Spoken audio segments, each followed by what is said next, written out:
Hey, how's it going? It's Neil from the Pentatonic Way, and I want to tell you about a great workshop I'm holding this weekend at New Hampshire Guitars in Windham, New Hampshire. It's called How to Solo Over Everything, and what you learn there is basically how to solo over everything. Well, 99.9% of all chord progressions you'll be able to solo over after you leave this workshop. It's a 3-hour workshop from 2 to 5, and from what I hear, there'll be pizza and refreshments there as well. There'll be handouts. You can bring your acoustic guitar or an electric guitar and a small amp.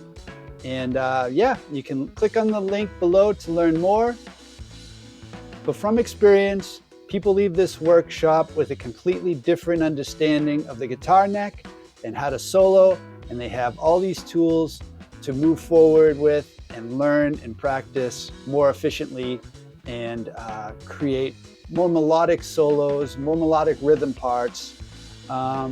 Yeah, feel free to reach out to me through the link below too if you have any questions, whether this is for you. It's mostly geared towards intermediate guitar players, people that can play open chords, that can play bar chords.